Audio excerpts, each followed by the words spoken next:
Welcome to the Outer Darkness Happy Hour podcast. We're John and Ashley. This is not your typical Exmo Nevermo podcast. We're here to share our stories, but we want to hear yours. So grab a drink and pull up a chair and let's talk about life in the outer darkness. Hi, welcome to the Outer Darkness Happy Hour podcast. I'm Ashley and I'm a Nevermo. And I'm John and I'm an Exmo, which means I was Mormon. Thank God.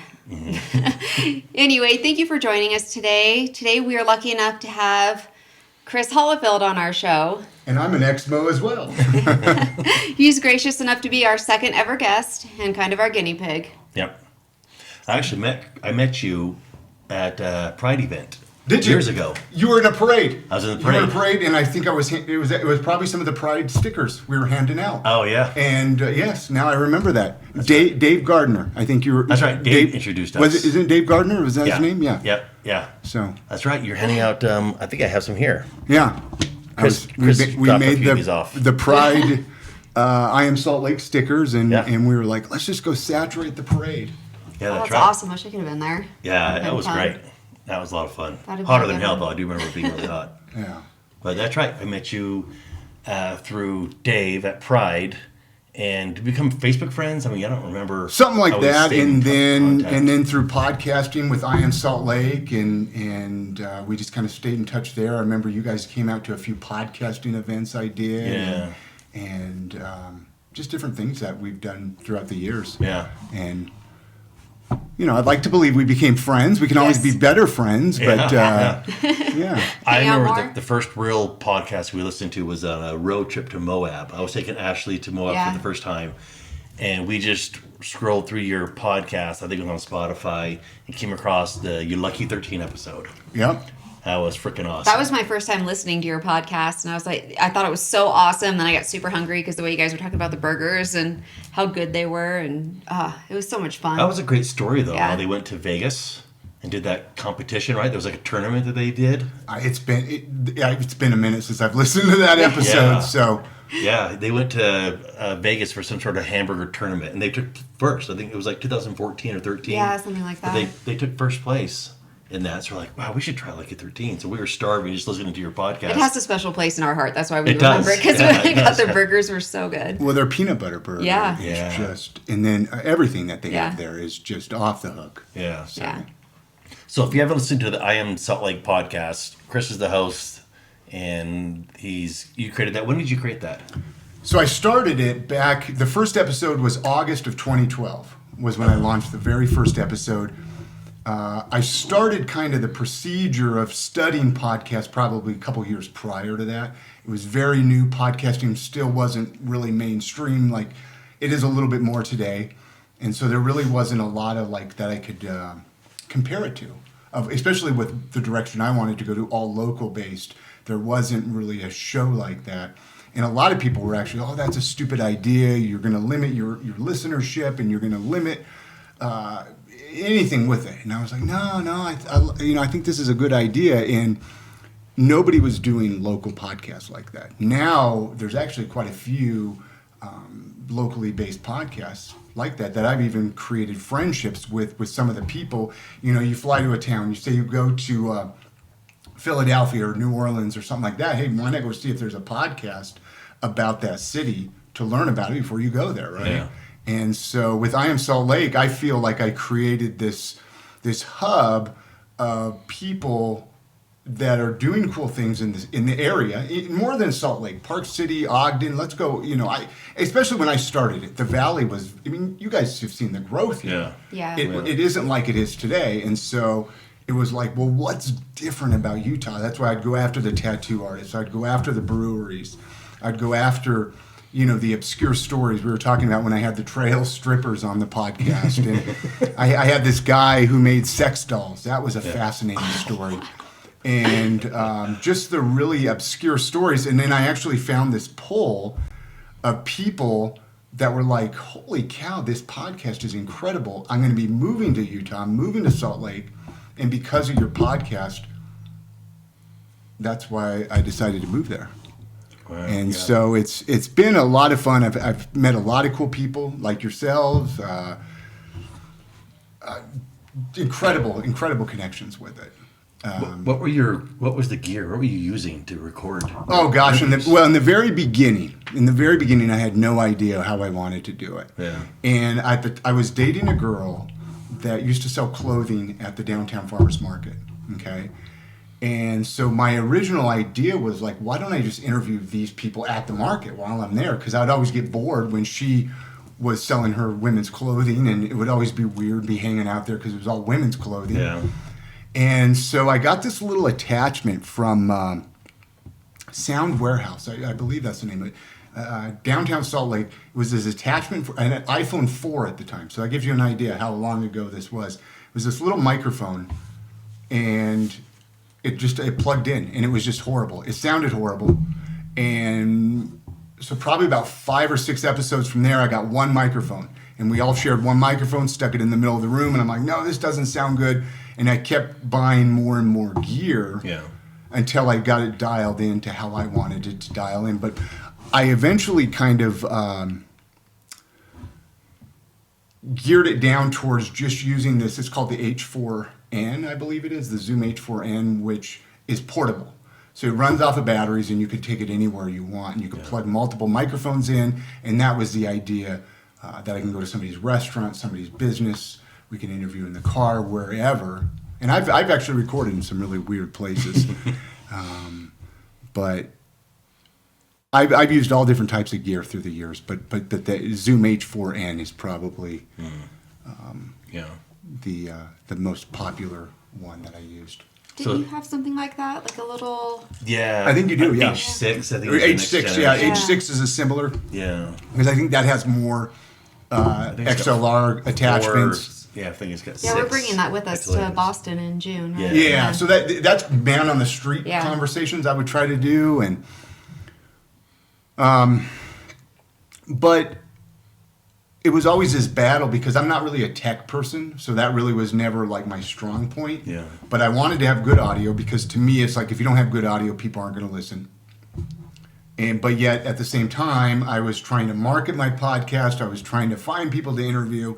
And so to do all that, it became like a full-time job there for a little while. And there really wasn't podcasters out there to turn to. Yeah. I mean, some of we were talking about Carrie, Bill, and Gina before over at Radio from Hell. Shout out to those guys. They actually, with Geek Show podcast, I don't know if you ever listened to Carrie's show, Geek Show. So they're kind of a big part of the story too, because they were a big influence for me with starting the podcast. I'm not a huge geek person, comic book person, but I do enjoy it, and I from time to time, and so again, back to the girl that I was with, she was good friends with some of them. We started hanging out at barbecues and picnics, and I was like, what is this podcasting stuff? So they would give me all these tips and tricks and suggestions, and then they invited me on their shows, and then Radio from Hell and all this, and kind of helped really get the show's momentum going. Nice. With that. But there's a lot of people that I need to definitely give thanks to help me, that helped me get my foot off the floor in the beginning. Wow. So it's fun though, especially in the beginning. That's why props to you guys. I think you guys have done 10 episodes, 8 episodes now? This is 7. 7? 8. This is 8. So they say that if a podcaster makes it past 7 episodes, you're going to stay with it. Hey. So there you go. There you go. It's hard work. It is. Cheers to that. To do it. Yeah. Cheers. It's hard work to do a show week after week and to be excited about it and to enjoy doing it, because if you don't enjoy coming and recording every week, then you're not going to stay with it.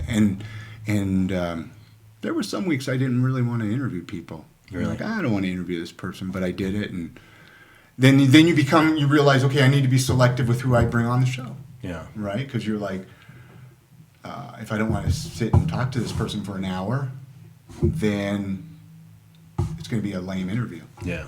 You have to be excited to want to get to know them. Yeah, that's we've been working hard at trying to find our stride. We know it's going to develop as it goes. Yeah. Kind of what we look for and what we do. We definitely want to get out more. Kind of a little bit of like what you did. We do want to go visit, pubs and breweries and restaurants and bars and kind of do live shows. That's where we'd like to end up, Live shows are fun. Yeah. Live shows are fun.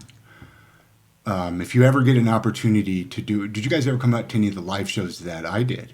No. That were at Club 50 West. We did a few shows, and then there was a couple other bars around town, and that's a lot of fun because the very first time I ever did a live show, and then I opened it up to listener questions, and we had a microphone set. You had to be there, but it was just blown away to meet all these people, and they're saying they listen to the podcast, and I was like, wow, you listen to this? Like, podcasting can get lonely because people don't always message you. I listen to a lot of podcasts, but I'm not always reaching out to these people and sending them emails and saying, oh, I love your show, even though I should. So when people did that to me, especially in the beginning, I was like, oh my gosh, this is incredible. Yeah. And so it's very, very fun. Get out and do some live stuff. I found a good way to interact with other podcasters is on TikTok. Yeah? Yeah, we find a lot of like kind of our similar style, ex-Mormon, never Mormon. Oh, for sure, yeah. Utah culture podcasts that are out there that we come across on TikTok, and we'll message them that way, kind of go back and forth, like, hey, we'd love to be on your podcast, or if they want to be on ours. And really good way to connect. We have a great interview coming up here in a couple weeks because of somebody we met through TikTok. She reached out and emailed us and said she wanted to share her story, and it's a heck of a story. Yeah. So it's kind of neat that there's those avenues and outlets that you can tap into now. I mean, TikTok wasn't a thing when you started. No, there wasn't social media. Yeah, that's what you kind of had to hit the pavement, right? To go out and just put yourself in front of people. Facebook was really the Facebook and Twitter was where I built a lot of my base. Actually, Instagram too. I used to organize Insta walks. If you guys ever familiar with the Insta walks I used to do in Salt Lake, there were photo walks that I organized, and that was even a big base of my podcast because I used to take photos of Salt Lake. I used to just walk around downtown and take all these gritty city pictures. Yeah. And that was where I loved it. I loved photography. I still love photography. But I organized these photo walks, and then the podcast kind of came from there. But yeah, you have to utilize all those free platforms. Now there's TikTok and Reels and all that, which go over my old man head. YouTube Shorts has been fun. We do a lot on there too. We post a lot, and it kind of keeps whoever we have viewing us right now, keeps them engaged a little bit. Yeah. And I guess you said that's the most popular one right now. They say for advertising, YouTube Shorts is really good. Yeah, Google's #1 search engine. 2 is YouTube. Yeah, absolutely. Yeah, which is interesting. So we know, and everybody knows who you are and the I Am Salt Lake podcast, but what was your early life like in Utah? I mean, obviously everybody has some kind of connection to the church at some point. At some point in life. So Utah, the story is, I grew up in Southern California boy. Moved. My mom's always been very anti-government, very wants to live off the grid, very survivalist type of mentality. And this was probably, even going back into the 80s, where it was very, very extreme. Now it's a little more popular, and the whole prepper and the whole that whole thing. That's very much how she was, and still is. And so she connected with some people in Mount Pleasant, if you're familiar with Mount Pleasant, where they were going to build a commune type situation. And so she decides, it was just my mom. I have an older brother and a younger sister. She decides she's going to move us to Utah, get us out of California. And at the time, I was super excited because I'm like, awesome. I wasn't really, I wasn't into surfing yet. I did the skateboarding thing and I did all that, but I didn't get into the surfing. So it was like, this is something new. I want to try it out. Moved to Utah though, and holy cow, it was like, I'm like 15, 16 years old. It was a different world. Mm-hmm. The first house we lived in, we were renting it. It was right by the MTC in Provo, right by the Provo Temple there. So, and I was a California Mormon, which was no different than any church you go to. It was just like you go to Catholic church, and you just go to church on Sundays. Well, Utah, especially, what was this? 30 plus years ago at this point in time, and it was a whole different world. And I didn't know what to really make of it, and I didn't really think much of it. Continue kind of going to church and continue doing all that. And to kind of back up a little bit, I grew up in a very religious house. My mom was actually a nun when she was growing up. She grew up in a very strict Catholic home, converted to Mormonism. So my home was a lot of Mormon doctrine mixed with Christianity doctrine. So there was a lot of because there's a lot of conflict there with Christian ideas and Mormon ideas, even though they like to say that they're the same thing. And it's like, no, you're not. And so I was homeschooled as well my entire life, and that's why I'm weird. I've come to the conclusion. No, but it was during when it was very nobody did it. And so it really affected me a lot. I think a lot of my social life and a lot of things. Like I was very into Boy Scouts and a lot of the church stuff. That's why the Mormon church was actually awesome for that with men's groups. And I mean, I loved the camping and I loved all of that because it provided me that social part. But yeah, anyway, I kind of lost direction there of that part of it. But so I moved to Utah. And during this time, I have an older brother that's about 4 years older than I am. And it was about the time when he was about ready to go on a Mormon mission. And at least this is the story I understand. And if he's listening to this, I'm sorry if I'm butchering this up, man. But from what I understand, he was starting to question the church himself. Like, okay, this is a bunch of hogwash, really. And so my mom, for some reason, really kind of took that to heart, like, what the heck, And so she started investigating it and started doing a lot of stuff even behind my back. Like she didn't want me to know that she was I would still get up every Sunday and go to church just because that's what I did, and I had friends there, but my mom stopped going. And I eventually stopped going. And so somewhere in there, I was about 16. I mean, like I said, this was 30 years ago. It was pretty much when we moved to Utah. We stopped going to church. I mean, of all places, right? You move to Utah and then stop going to church. And all while you're living in Utah County, especially. The Mormon Mecca of Utah, and especially 30 years ago. It's changed a lot now, but 30 years ago it was really Mormon. And so it was hard. It was really hard. And I kind of got crazy, and I actually took off and moved out to the East Coast for about 8 years. And I was like, I hate Utah. I never want to live here. And I go out there and it's kind of started a new life. And it was nice because I was away from Utah. I was away from Mormonism. I was away from all of it. And just kind of starting a new life. And I don't know, I'm kind of going all over the place here, I feel like, with my story. Sorry if I get kind of lost in my head with as I tell it. I'm like, oh yeah, I remember that now, and I remember that. I didn't know you were to the East Coast. Yeah, so I lived in Pennsylvania. I actually went twice to Pennsylvania. Tried to move out once, came back because I failed, and then went back to another part of Pennsylvania. I used to run with a lot of straight edge and hardcore bands, actually. I used to be vegan straight edge. As you talk about what was I like, I don't know if you're familiar with straight edge at all. Straight edge in Utah was a different life. It was a different world. I don't know if John's familiar with straight edge in Utah. Straight edge is they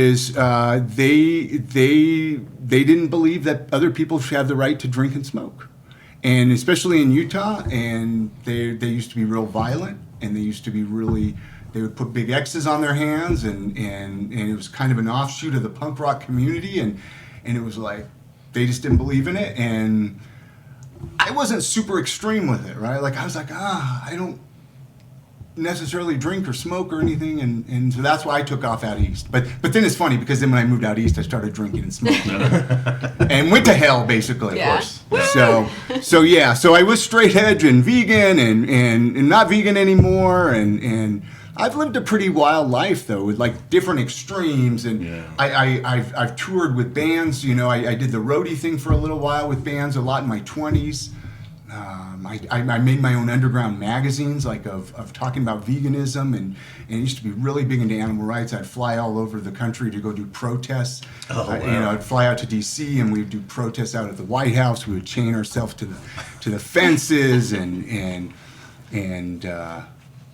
I've always been kind of that radical, out there person, but for some reason now, as I'm old, I'm just like, I like my quiet life. Yeah.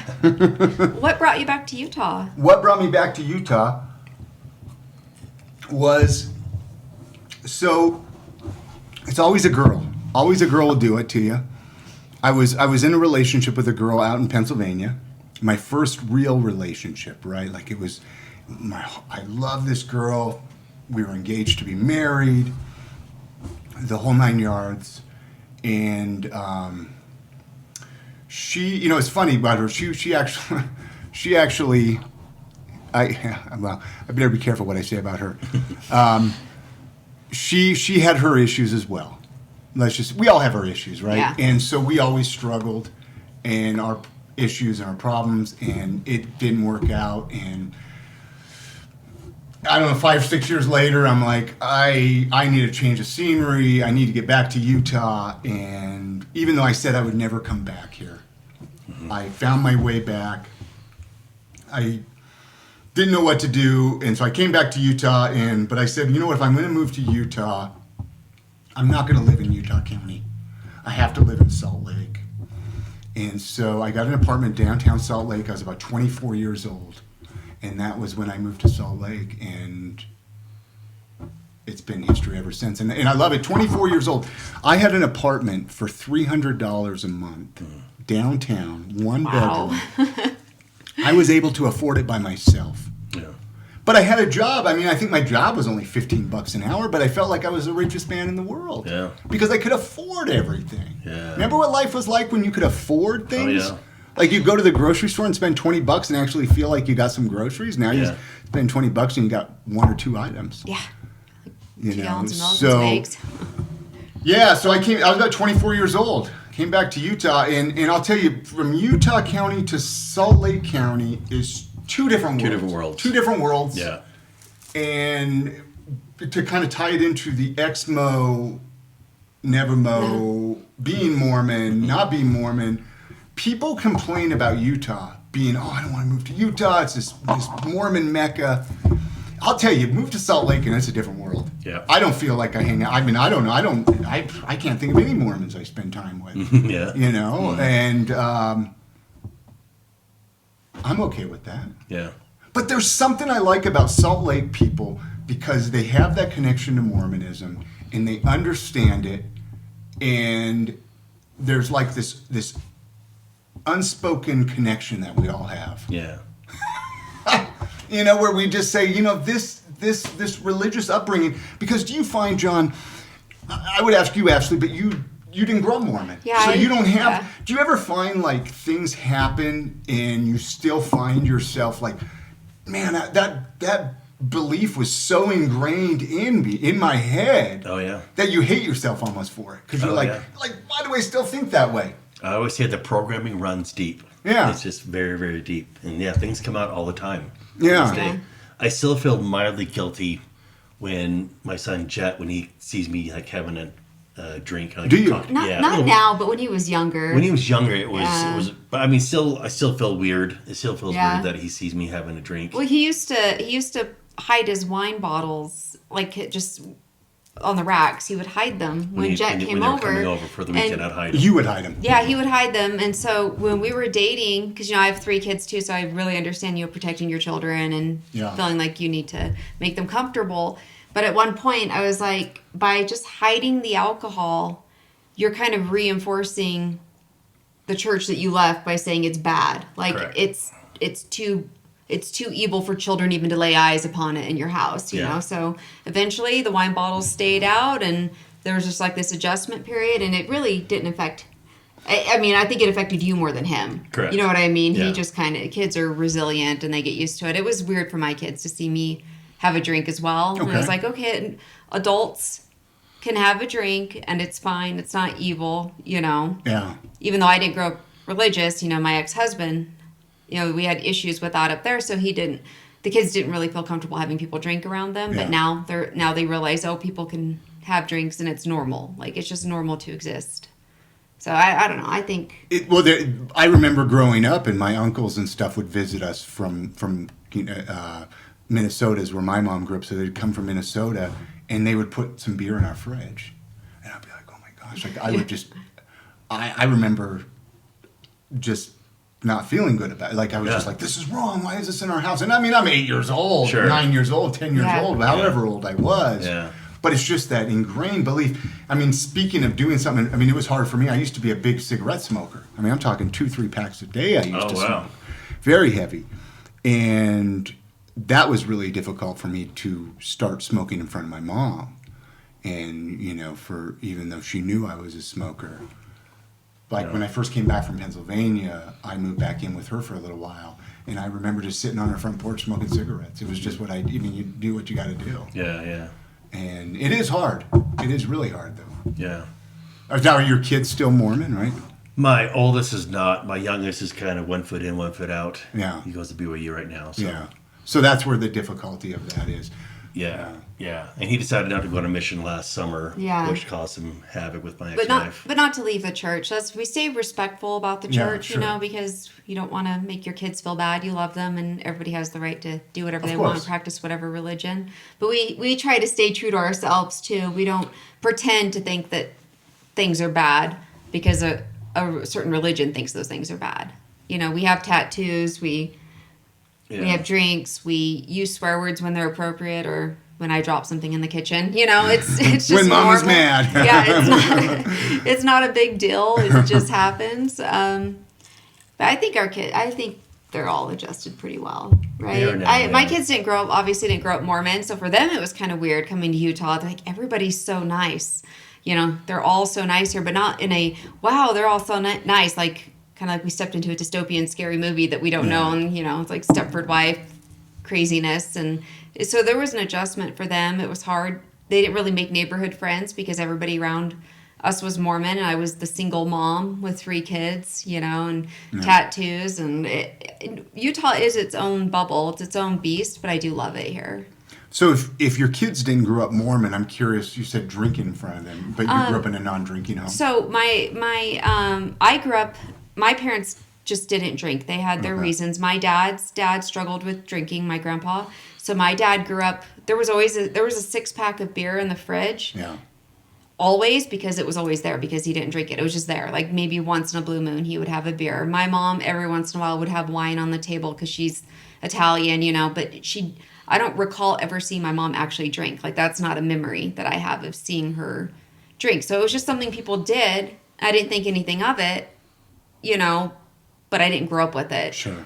My parents were actually Mormon for 2 years before I was born. They left the church when my mom found out that men had some kind of say on whether or not the woman got into heaven. She's like, again, when I say I never saw my mom with drinking, but I always saw my mom on the phone, the old phone with the long cord, a cup of coffee and a cigarette in her mouth, and she was going off about something all the time. So she definitely was not built for Mormonism. Yeah. She would think it was really funny that I live in Utah now if she were still alive. She would think that was kind of funny. But going back to Alaska, that was something I don't really need to get really into, but my ex-husband had an issue with drinking, and he's sober now. But so the kids grew up with it having a different meaning, alcohol being more of a struggle than something that people just did socially. So it was an adjustment for them to see that it wasn't bad. Yeah. Well, and that's, being ingrained with Mormonism, when you're ingrained so much and you believe a certain way, you can believe that something is bad or you can believe something is good. Yeah. Or you can just believe something's okay. I mean, alcohol doesn't need to be bad or good. It's just something that's there. Yeah. And so, I think it's just interesting to see people, their mindsets change. Yeah. I think a lot of it is older mentality too. Yeah. A lot of the way older generations were raised. I mean, just same thing with religion. I mean, I see this even in the Mormon church. A lot of their ideas are changing. Like, we get new revelations. Tattoos are okay now. Yeah, exactly. It's okay for, different skin colors to hold the priesthood, Sure, and stuff like that, right? Wear tank tops. You wear right? Don't they have sleeveless Yeah, that's garments new. now? That's new. Yeah. So it's kind of like, well, wait a minute here. How is it? Wait, what? I thought God was never changing, like the same. Yeah. So it's all about because their numbers drop and they want to get more. But it's funny. Actually, speaking of numbers dropped, I don't know. Did you ever get your records officially removed from the church? I did. Yeah. So I tried to.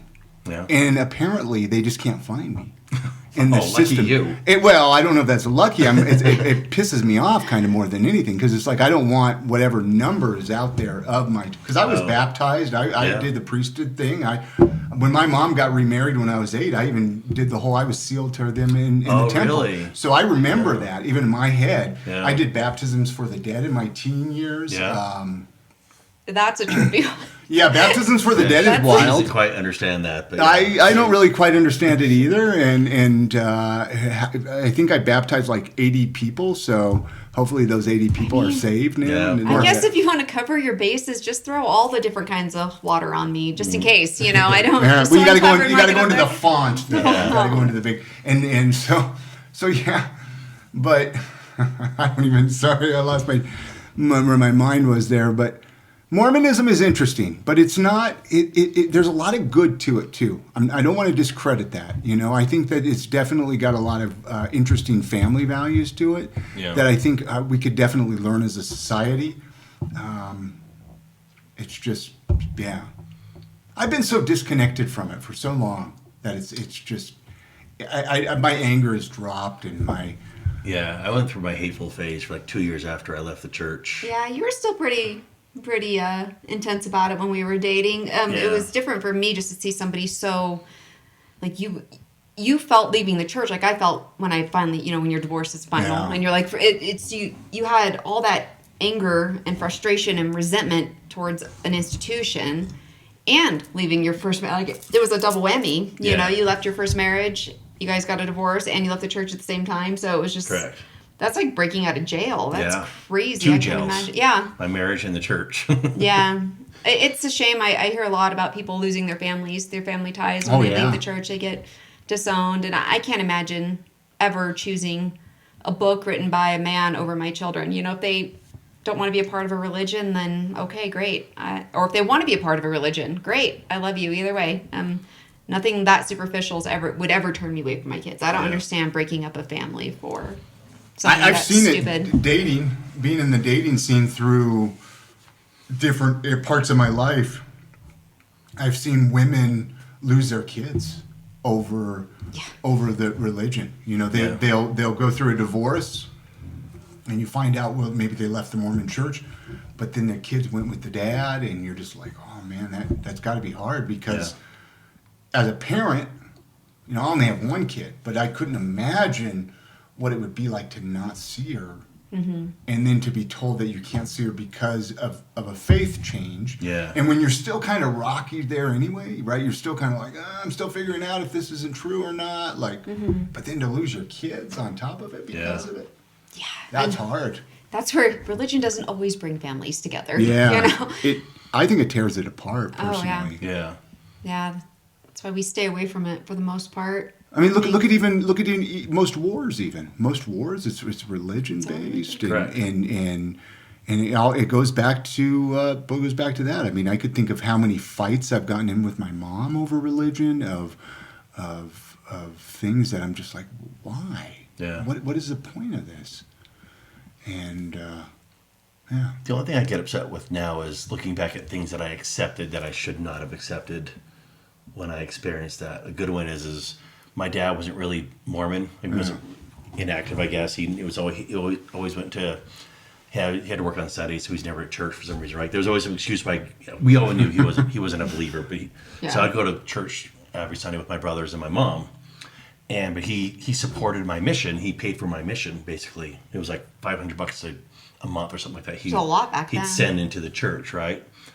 And I get back from my mission. Of course, I immediately get engaged. And I'm setting up the temple wedding day, right? And he can't attend the temple wedding because he was inactive, right? He wasn't an active member of the church. and he wasn't paying his tithing or something like that. So he couldn't see me get married. But the church didn't mind him paying for my mission every month for 2 years. But as far as seeing his son get married, no, he'd wait out in the fucking lobby. Yeah. Isn't that weird?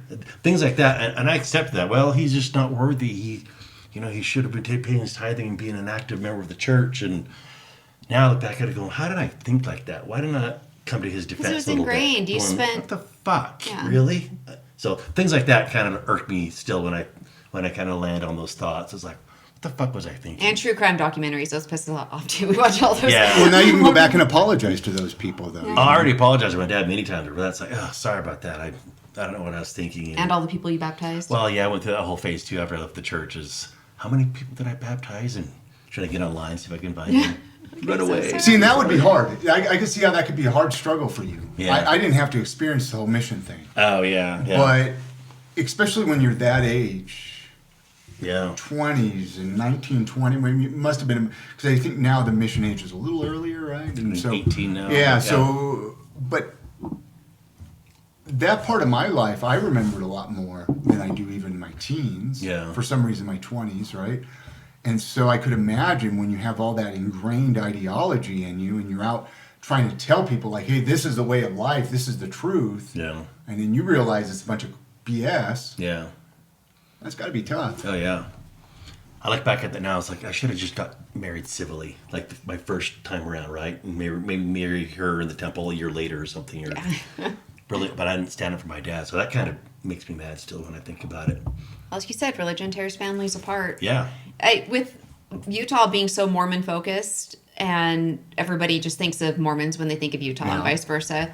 Is that kind of what drove you with your podcast to go out and just showcase different sides of Utah, to say, there's a lot more color here, there's a lot more texture here than what you would see, in the White Temple and the religion? Exactly. That's exactly what drove me to create the podcast that I created. And I think I did a pretty good job of doing that, where, of course, I would bring people on that didn't have a crazy story, the tattoo story or the brewery or distillery. And I just say those because those are always the extreme ones that people are like, oh my gosh, there's a brewery in Utah. Now it's obviously not as extreme. Yeah. But that definitely is what drove me, because I wanted to showcase a different side of Utah. And eventually kind of even took on a little tagline of more than Mormons and mountains. That's nice. More than Mormons and mountains. And it was a tough podcast to produce, because I wanted to walk a comfortable line. I didn't want to turn people away, but I also wanted to stand my ground and show, hey, this is what I believe. So that was tough. It was tough to decide what is talked about and what isn't talked about. Yeah. And that was one thing I was like, I don't want to bash the Mormon church. I want to kind of similar to how you guys do, where it's like, hey, you want to be respectful. Yeah. Like, I don't want to come in and just spew a bunch of hate. And I think the show's done a pretty good job of that. And political's been hard too, because it's like, because I never wanted to show my side, even though it was like, it obviously is a very liberal-leaning podcast to a lot of people. Mm-hmm. One of my most prized feedbacks I ever got was a 1-star saying that it was a very liberal podcast. Nice. And I was like, okay, I made it. Yeah. I am successful now with the podcast. And so, but yeah, I wanted to definitely show that there was more to Utah than, even though I did, I think I brought some polygamists through. That was, fun. And kind of a generic story, but that's fun to just be able to do that firsthand. Yeah. It is part of Utah. Exactly. So they're going to showcase all of Utah. Yeah. There were these 2 sisters that grew up.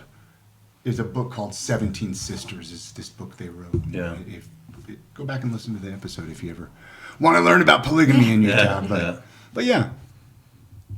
That's interesting. The polygamy thing always threw me too. The most I knew about polygamy was from that show that was on, because I was up in Alaska, Sister Wives. And they all dressed kind of normal. They were all crazy. They all seemed to like this guy for some unknown reason.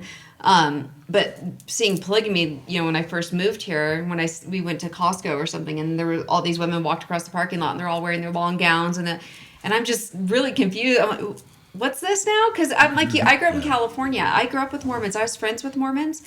But that's as far as it went. Yeah. It wasn't like a thing. You know what I mean?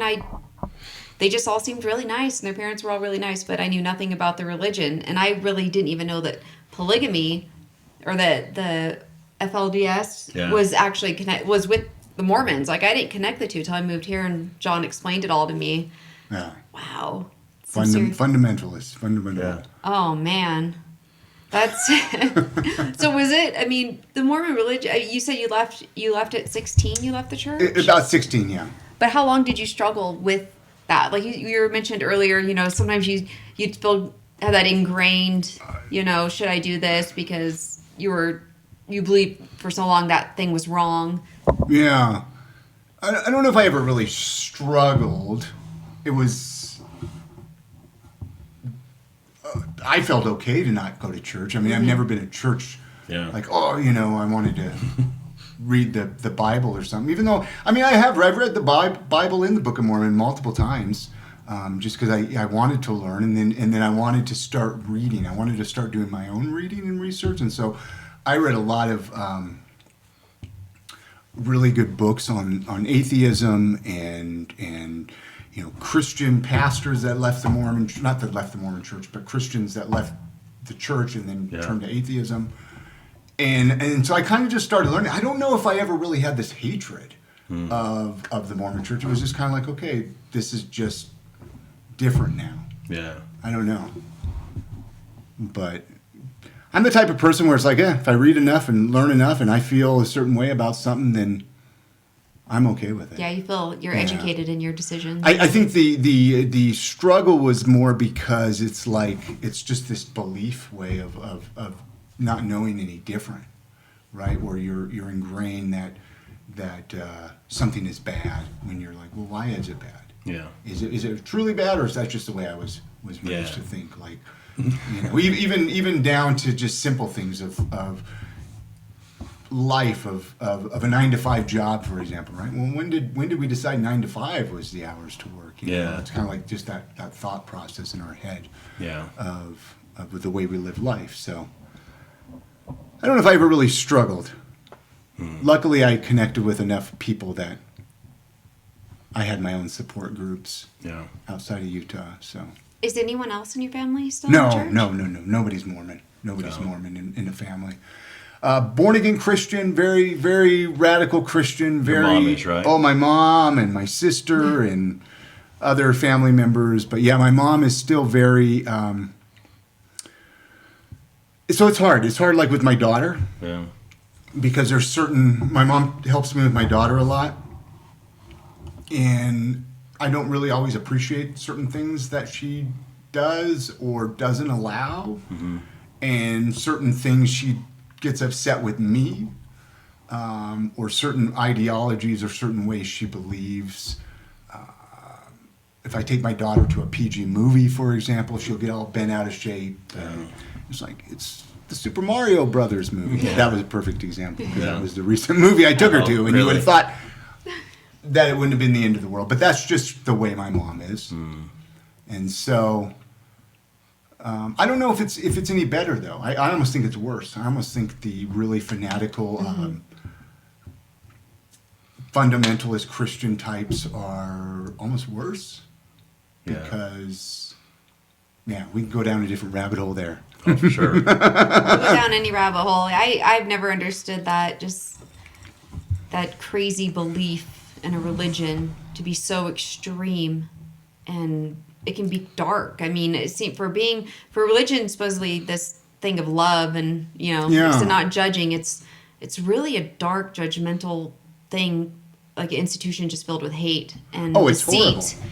And pedophiles, and it just religion is the worst thing that ever happened to the human race. And I mean, sure, it got people to read, but that's about it. I don't. Like you mentioned, all the wars that have been fought in the name of somebody who thought their God was the right God and their religion was the right religion, and it's held us back in science. Oh yeah. Yeah, medical advances, everything. Well, this could go down to the current war going on. My mom is a believer that it's a holy war. Oh, yeah. Yes, I've heard this. And so she gets really big into that. Yeah. And so it's just interesting. Yeah. Because my mom genuinely believes that we're cleansing the earth. Oh, God. And so that's what's happening right now. Yeah. And so it's hard Yeah. because there's a lot of ideology there that is struggling with me. Yeah. Not on my own level, but when you have family members that, you know, and it's tough because my mom will even bring up conversations about this. Well, you know, back when I was growing up, you know, people could just gather around the table and you would have a Republican and a Democrat and they would be able to just talk. Mm-hmm. Well, where did we separate? I don't know, because it's not that way anymore. Yeah. And I wish it was that way where we can talk. Yeah. But everybody, we're all so ingrained in our beliefs and all tying back into religion where we become afraid. I mean, I don't even talk about me growing up Mormon a lot because A, I don't really feel like it's necessary for the conversation. Yeah. And B, it's like it's like if somebody would really listen to what I had to say, but if you're just going to attack me, I'm not in the mood for that. Yeah. I don't know. I'm past wanting to fight with people, you know. I don't have the energy for that anymore. Yeah. And so it gets hard.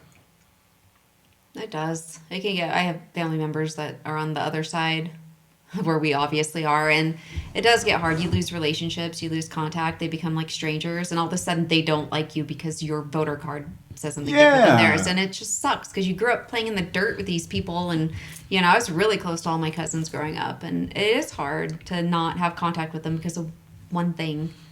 Yeah. I mean, if it wasn't religion, it'd be politics. In our case, it's politics, you know.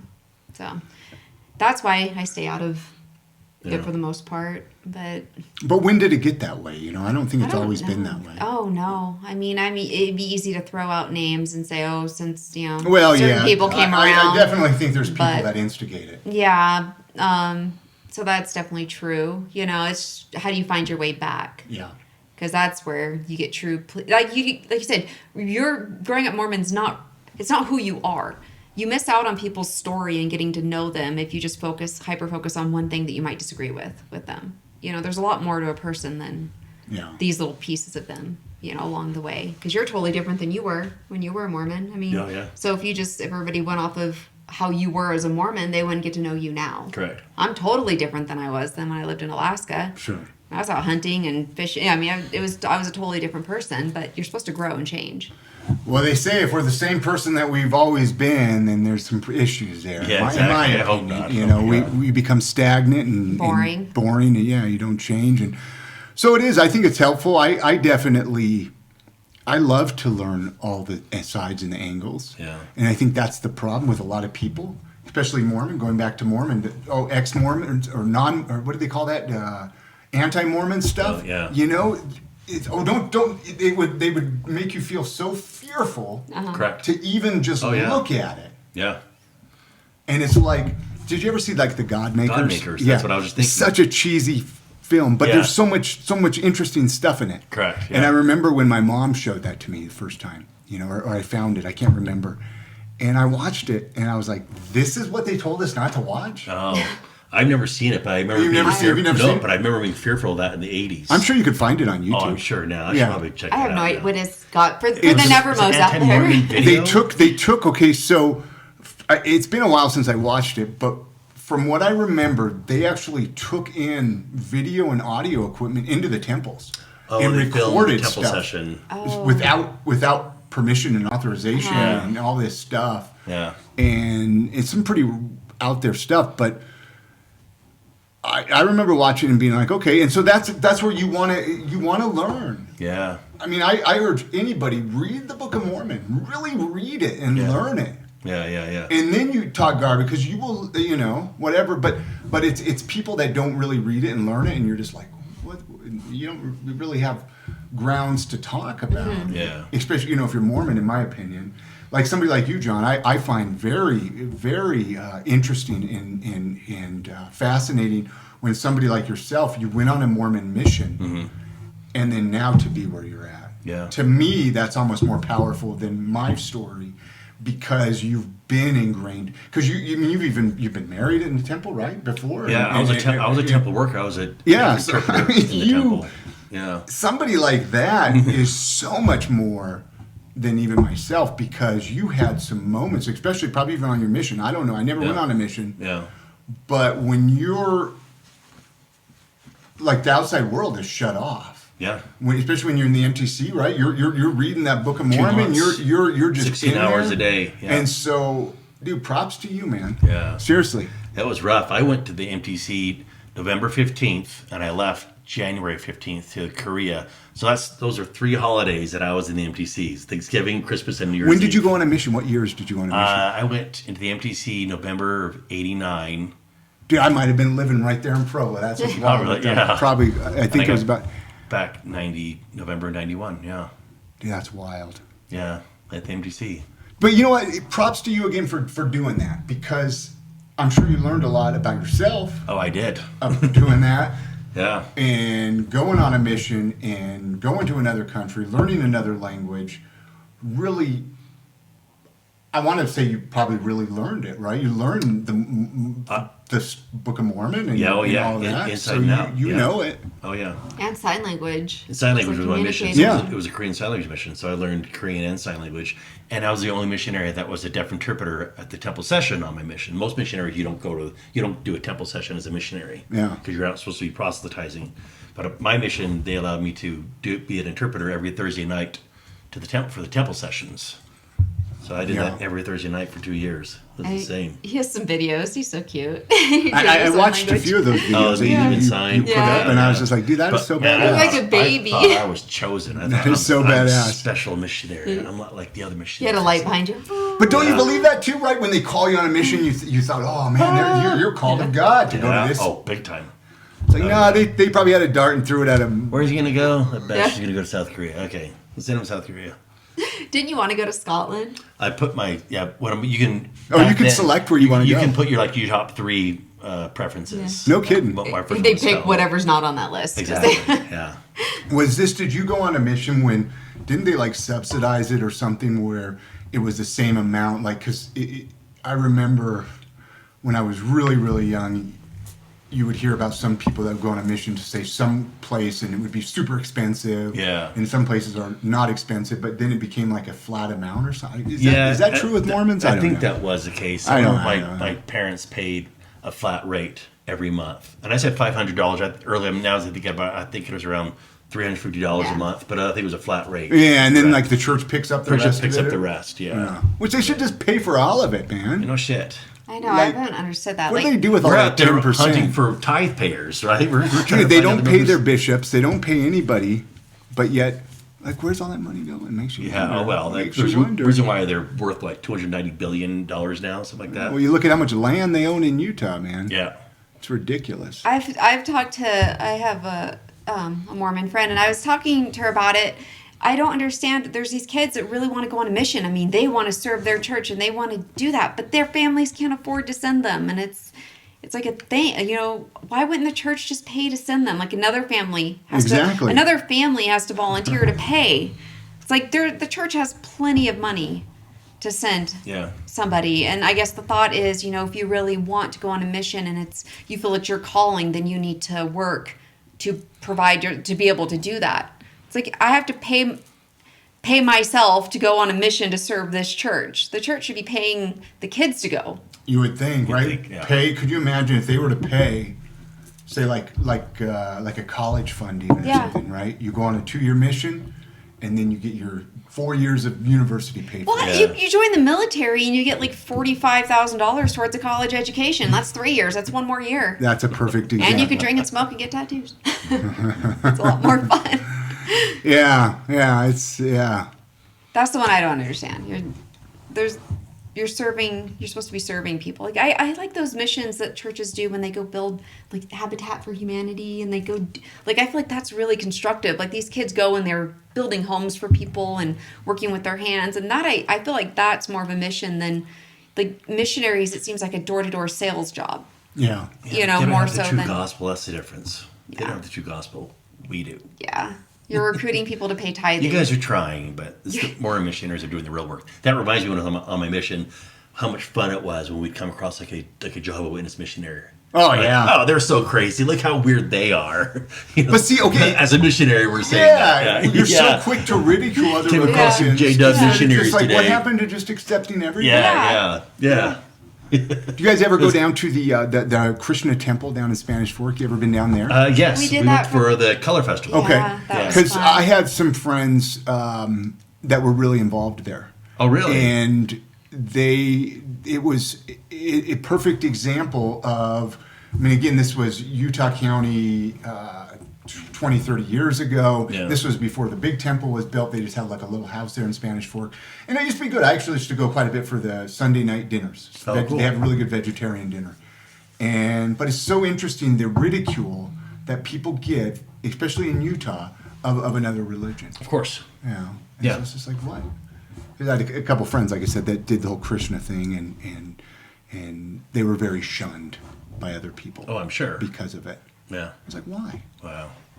That's a beautiful Is it temple. Oh, It it is, is, right? Isn't it wild? Like, of all Yeah. places down there in Spanish Fork. Spanish Fork. No, yeah. I'd love to go again. That was when I first moved here. That was back That's in right. 2017. Yeah, that's right. It'd be fun to go. I've again. never done if they do it, we should all go. Yeah, that, color I've never done the color festival. You just go to Target and get like cheap white clothes. Yeah, I was gonna say. Because it gets Does it'll it- never be the same. It looks like it just makes a mess. It does. best. It's- So do you just get it grab on a your bunch of car chalk, or what? Colored chalk. no, Yeah. That would be my fear the too. parking lot's Well, no, like far in your away. car, though, in when your- you- So what I did is I just wore an underlayer and I just Took took it off off. and threw the stuff in the trash bag and went like in Yeah. the cold tech gear, that kind of stuff, because My- it was chilly. It was My cold. first time there was the year I was going through my divorce. It's like April, right? Isn't it April, the Yeah, college festival? yeah. I'm not even officially divorced, but I've left the church.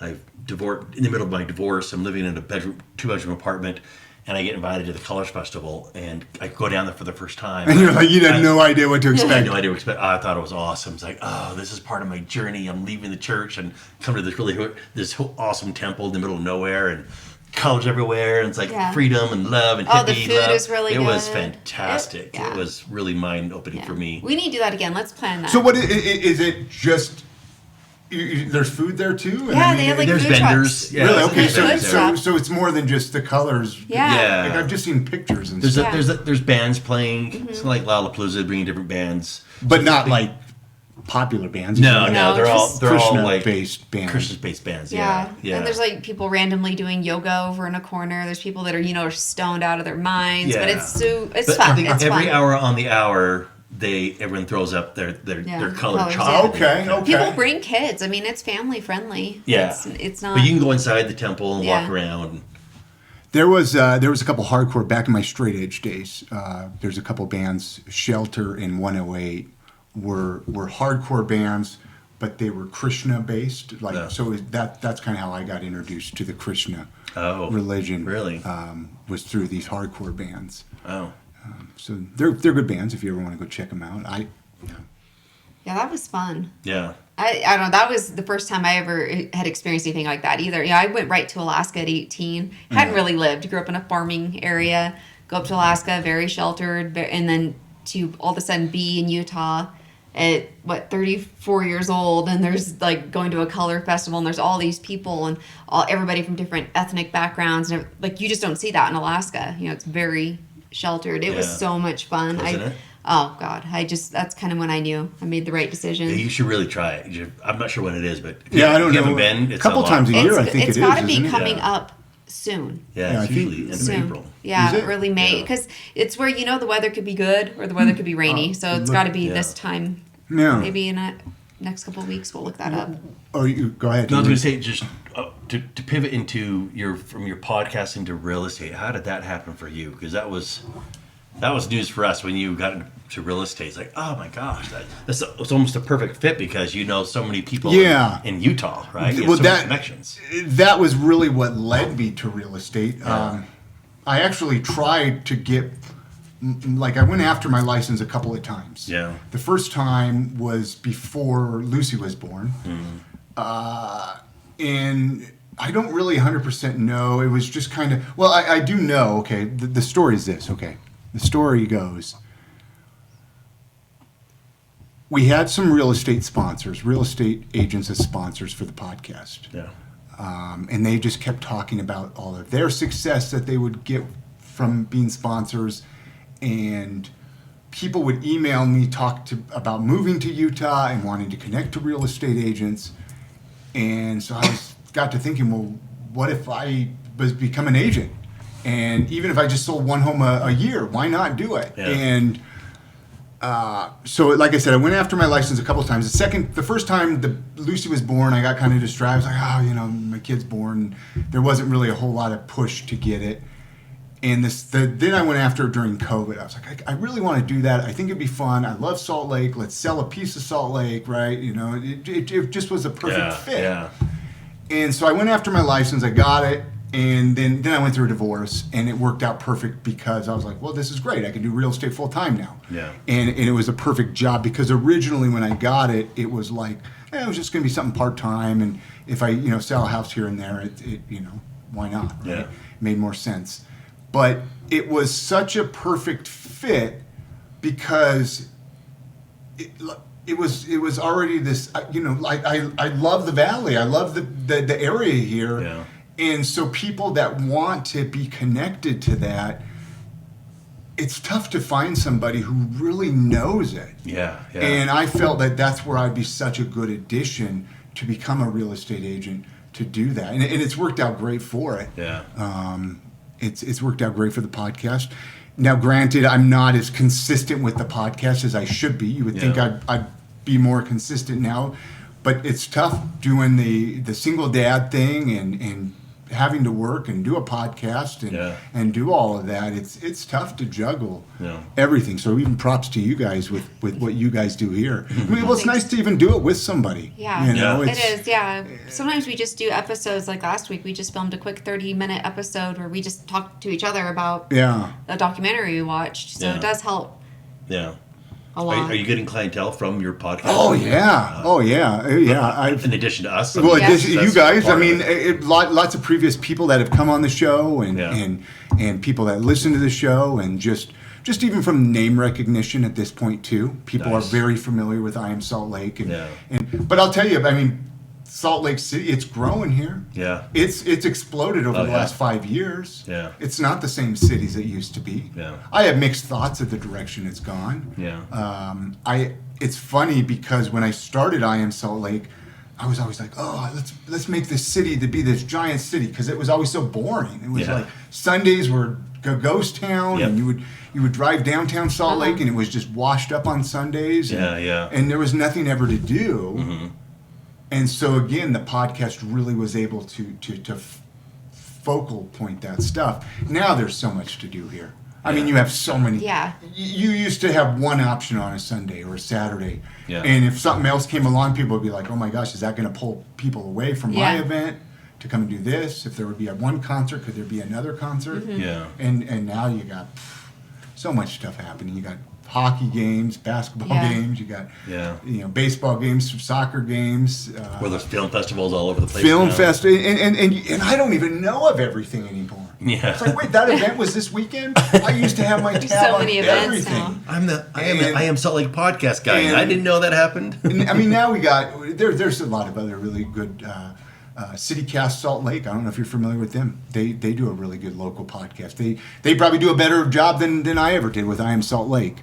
They do a really good locally based podcast. Slug Magazine does a really good locally based podcast. Check those out. I know Slug Magazine. Check them out. But it was fun. It's fun. I mean, it still is fun. I just got to get the momentum going with interviewing people again. I love long form interviews. I think it gives people an opportunity to find out about people. Yeah. Mm-hmm. Especially when you don't see them all the time, and you go into their establishments, or you buy their candles or their food, or buy something from their food truck. You're like, who is John and who's Ashley? That's why I got to have you guys through the podcast and find out who you guys are. So when people listen, even though you've shared your story and stuff on here, it gives people an opportunity to learn more about you that they might not always know. Yeah, it always helps having someone else ask questions, because when you're just introducing yourself, you kind of glaze over the details, you know. So I mean, there's a lot that I've learned about you just with you talking and sharing your story that we didn't really talk about all the other times we've been Hung around out, each yeah, other. yeah. And that was it 4 months ago where we got to sit in and watch you do an interview for your podcast. And Yeah. that was, I mean, you're a great interviewer. You put people at ease. You can tell that, they kind of just get going and talk because you set the stage for them and you know exactly when to come in and ask questions. I mean, you're obviously a pro. Well, I don't know about Or that, but experienced. thank You're you. experienced. You're at ease with talking. That's why I can see why you're really good at real estate too, because you're very trustworthy. Well, thank you. I would He's say a really good realtor. agent. Yes. He helped, Oh, geez. That's he where helped we us got buy this this house. We house. should Yes. gotta mention that. He helped us buy this house. Yeah, and sell He our helped house. us sell our other house Yeah. and help us buy this house. So Yeah. that's why we wanted to bring Chris Yeah. in, because he's that good. Yeah. You guys sold at a good time. I know did. this isn't a real estate podcast, but I want to Right. say that because it's interesting now. The market, Yeah. it's just a lot. That's why it surprises me on how much Utah's growing, because it's a lot harder to get into a home in Utah these days, and Yeah. yeah. So you guys sold at a good time.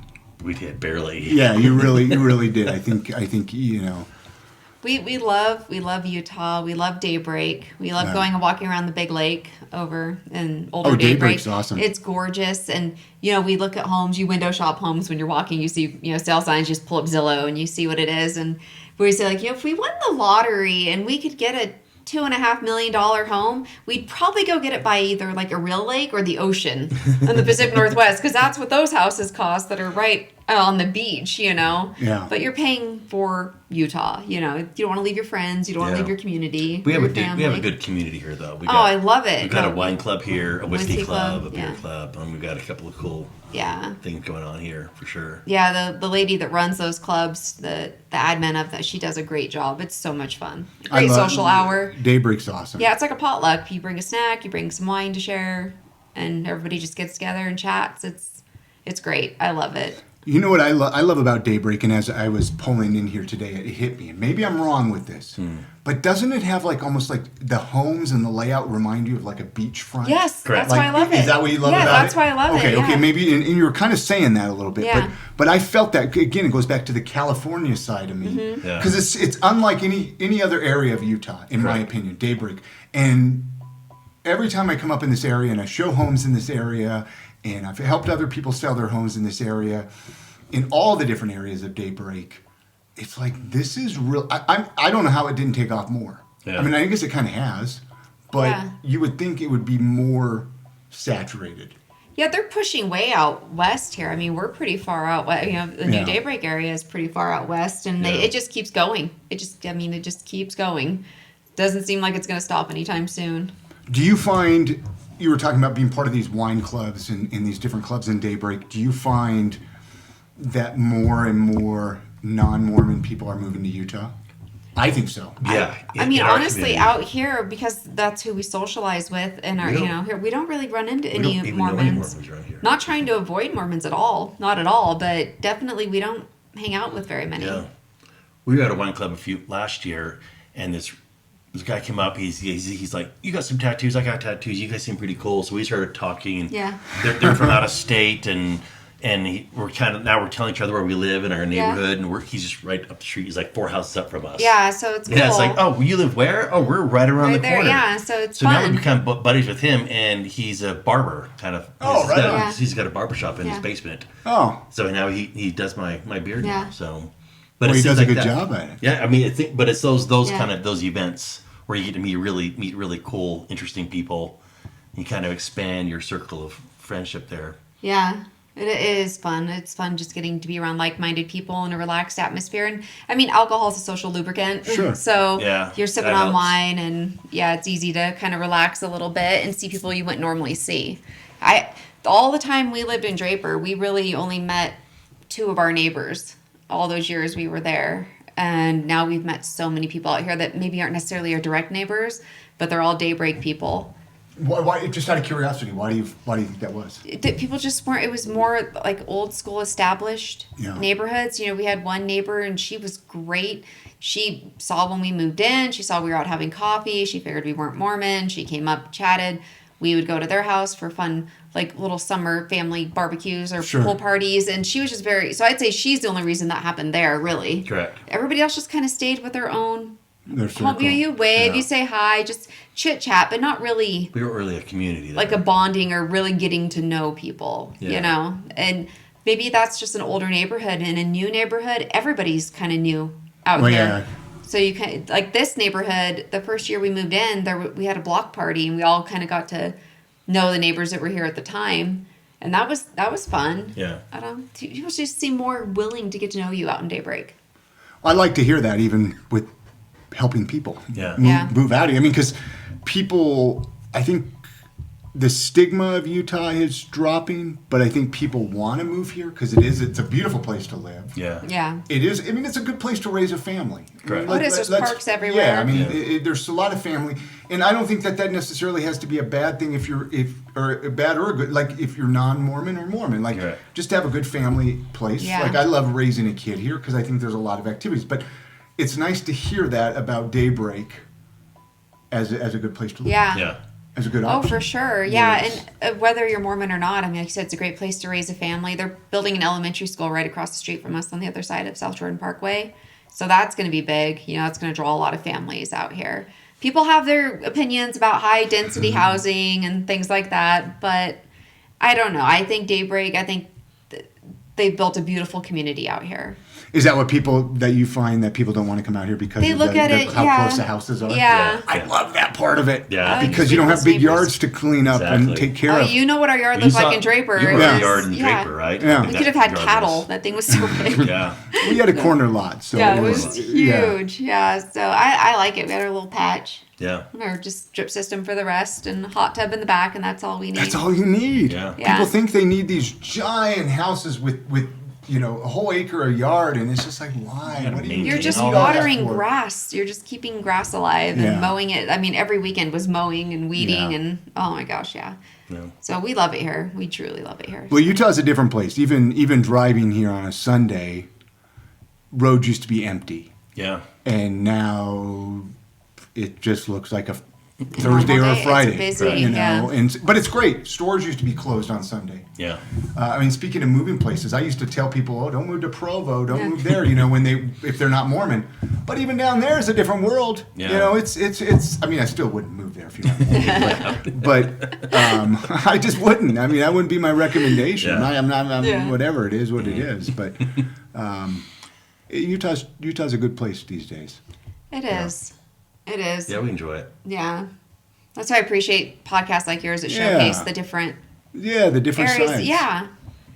Love it. So, final question as we wrap things up: are you ever going to grow your beard back out?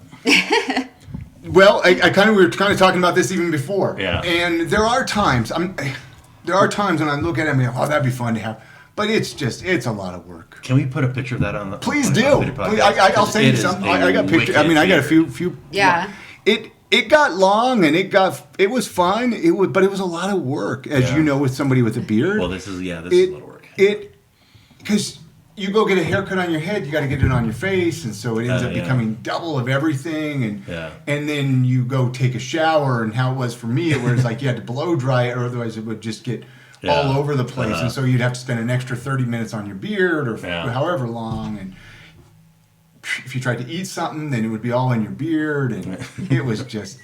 And then if you're married, it's great, and you have a partner that's okay with Sure. it. But a lot of times, people aren't always fond Yeah. of big hairy Yeah, I beards. get that. Yeah. And so I doubt I'll ever. I mean, maybe about your length, I'll probably maybe could see myself doing something like that. Yeah. But not big That was ZZ ZZ Top. Top style. Yeah, that Yeah. was. So I doubt I ever will. Okay. Well, our neighbor, in fact, just trimmed his beard a couple Yeah, weeks ago. Did he a did. great job. So that's where John's gonna.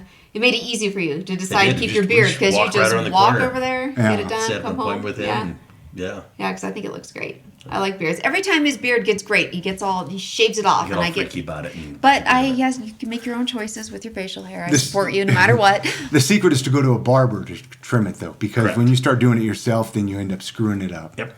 And that was always what happened when I I did look at it. him whenever I hear the clippers turn on. I'm just like, well, you better be trimming your head, not your beard. Yeah, well, yeah, you trim something, then you screw up, and you're like, okay, Exactly. I got to You take gotta it go all all the way off. off. Got to Yeah. go all the way off. Yeah. Cool. And so, Well, thank you so much. Yeah, You're thanks, very Chris. welcome. Sorry. We've been excited about this all month to have you come over. yeah, This well, podcast. I've been looking forward to it as well. And kind of an icon here in the podcast. No, well, So, thank you. It's always fun to be on the other side and especially see what other people create. Yeah. And what you guys created here is amazing. Thank And you. you're very welcome. It's I think you guys have a great concept with your show, and I think I could see this actually really, really going very far. And so I just want to say that everybody listening, go back and listen to old episodes, share any episodes, and let's get John and Ashley here. Yes. A lot of listeners. Yes, and come be on our Big show. audience. Give us more practice Yeah. interviewing people. Yeah. That'd be great. It takes time. It takes Yeah. time. That's It what I does. tell anybody that does it. It takes time, and some interviews are going to be flops, and some are going to be amazing. Yeah. And some weeks you're going to be on, some weeks you're going to be off, and it just happens. Yeah. So, Great. well, thank you for letting me come Thank on. you. We always cheers at the end. So Oh, cheers. A quick cheers. Yeah. Cheers. Cheers. Cheers, Chris. Cheers.